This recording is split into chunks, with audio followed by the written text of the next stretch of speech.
Demand है हमारी वो हम किसके पॉइंट ऑफ व्यू से देखते हैं, डिमांड देखते हैं कंज्यूमर के पॉइंट ऑफ व्यू से, क्योंकि डिमांड कंज्यूमर करता है। और सप्लाई जो है हम वो किसके पॉइंट ऑफ व्यू से देखते हैं, प्रोड्यूसर के पॉइंट ऑफ व्यू से, क्योंकि सप्लाई प्रोड्यूसर करता है। तो सप्लाई कब बढ़ती है और कब कम होती है, ये किन बातों के ऊपर डिपेंड करता है। मार्केट में अगर प्राइस बहुत ज़्यादा है, मार्केट में प्राइस ज़्यादा है तो सप्लाई भी बढ़ा देगा प्रोड्यूसर। क्यों?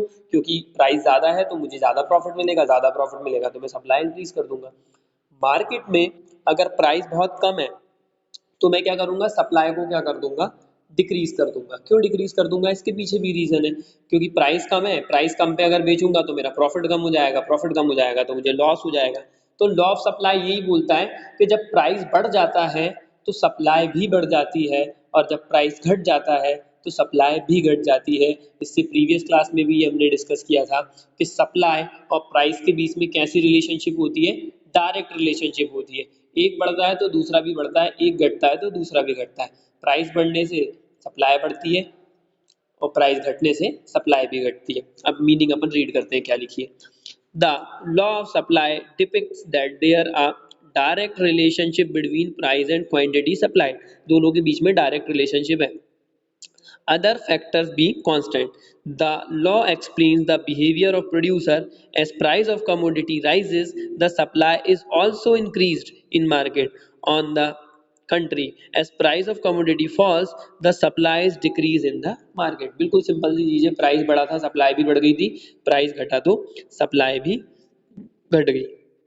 अब बेटा उसी के जस्ट नीचे बी वाला पॉइंट दिख रहा है, assumption of law of supply. तो assumption of law of supply में क्या बता रहे हैं कि कौन कौन से ऐसे रीजन है जब लॉ ऑफ सप्लाई अप्लाई होगा, मतलब प्राइस बढ़ने के साथ साथ सप्लाई भी बढ़ेगी। फर्स्ट पॉइंट है the price of other goods remain unchange.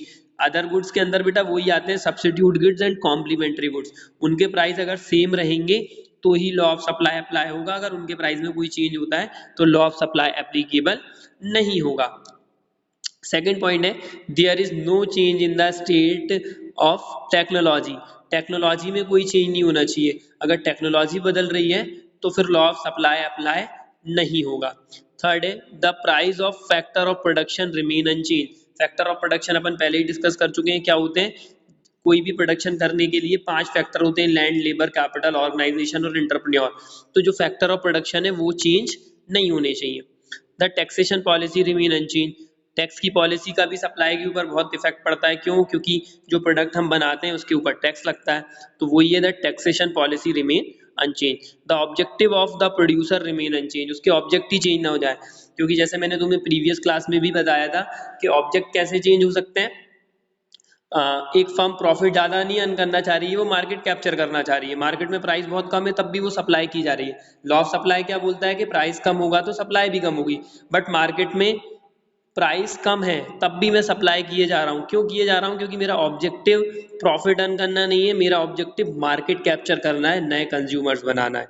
तो वो दिया है यहाँ, the objective of producers remain unchange. उसका ऑब्जेक्टिव नहीं बदलना चाहिए, बदल जाएगा तो फिर लॉ ऑफ सप्लाई एप्लीकेबल नहीं होगा।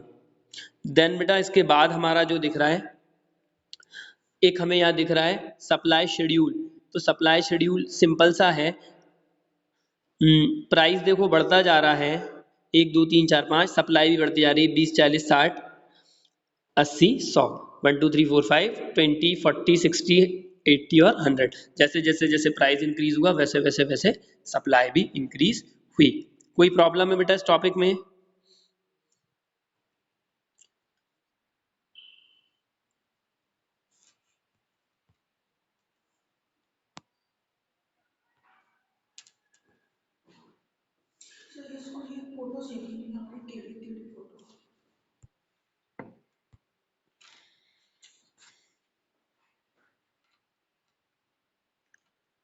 मैं कोई भी फोटो खींच रही तो टेढ़ी क्यों आ रही?